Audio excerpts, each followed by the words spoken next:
متابعينا الكرام، في هذا الخبر العاجل والمهم، الاتحاد الافريقي لكرة القدم تحديدا اللجنة التأديبية تقوم باستدعاء المدرب الجزائري اللي كيدرب منتخب تنزانيا اللي هو عادل عمروش، وذلك من اجل التحقيق بسبب التصريحات ديالو ضد المغرب، التصريحات الاخيره طبيعه الحال اللي كلنا عارفينها. وحسب المصادر متابعينا الكرام فان المغرب قد قدم شكوى رسميه للجنه التاديبيه ديال الاتحاد الافريقي لكره القدم، والان الكاف يستدعي هذا المدرب داخل هذه اللجنه التاديبيه من اجل التحقيق. على ما يبدو انه غادي تكون هناك قرارات صارمه جدا ضد هذا المدرب الجزائري، لان التصريحات ديالو تصريحات خطيره جدا لا تمس فقط المغرب وانما تمس الكاف كجهاز، تمس يعني الاتحاد الافريقي لكره القدم، وتقول على ان المغرب هو اللي كيتحكم فيه وهو الذي يتخذ القرارات. وهذه المساله خطيره جدا تهم حتى السمعه ديال الاتحاد الافريقي لكره القدم، وبالتالي اصبح من اللازم على الكاف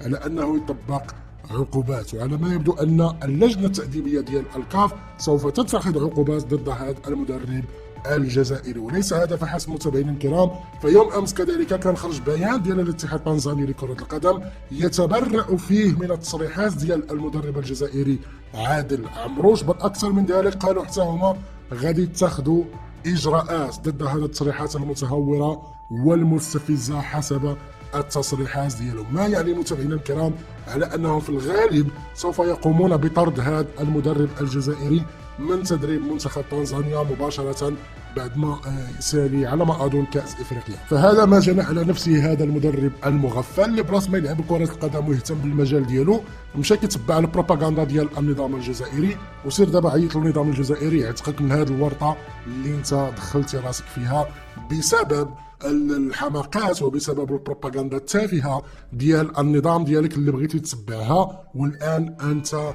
في ورطه لا مع الكاف ولا مع الاتحاد التنزاني لكره القدم. وعلى ما اظن ما كاينش شي منتخب ولا شي دوله غادي تبغي تقوم بتشغيل هذا المدرب للمنتخبات الافريقيه الاخرى.